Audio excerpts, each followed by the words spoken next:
It's taken 2 years to get used to this. Usually I go halfway through the reading and then realize that the reason I can't see the poems is that I forgot to change the glasses. I am going to read mostly new poems tonight, maybe even all new poems. And there has been a change. The line's gotten a little shorter than it was, and the poems have gotten longer. I don't know what that means, but that's the way it's gone. I'd like to start with one called Acts that Walter Hamady printed up in Driftless, Wisconsin. Was written about a year and a half ago. There's a reference in it to, there's a large reference, about a half of the poem, to Hugo Zacchini, who was the first human cannonball. Any of you who have seen the circus in the early days? Although I think his son is still doing it, or his grandson now. Acts. My son and I walk out in this cold October morning toward his school. We hold hands. His other hand holds a penny whistle.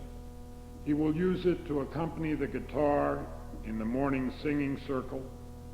At each corner we cross, I am looking for you while he and I walk and talk. I keep thinking we will meet at one of those corners, our paths intersecting, just as the clear note of the penny whistle occasionally crosses a particular chord of the guitar in the structure of some song. I keep thinking, in other words, that there must be a point that we cross in common. And so this morning we do meet and walk together half a block, he and I still holding hands, you next to me on the other side. One small moment for you and me to register ourselves.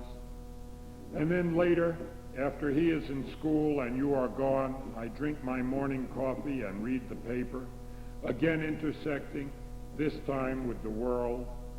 I read that Hugo Zacchini, the first human cannonball, is dead.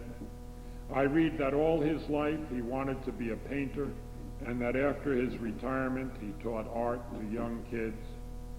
Yes, say for me, he is quoted, that my canon does me much honor, but do not forget to add that it is as a painter that it is my ambition to be known. Day by day, my canon cannot give me the thrills that I can get with my brush.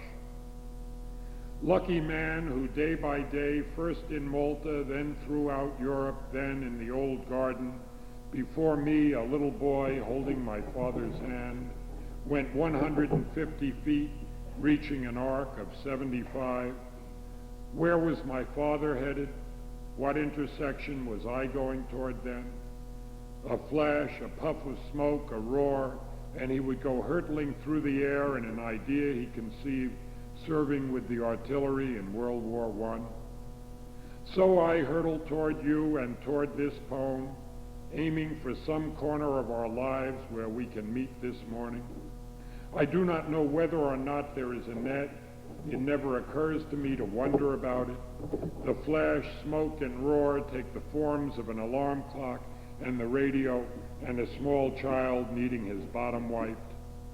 Oh, this act also will be carried on by my son, just as his son learned to enter the mouth of the cannon.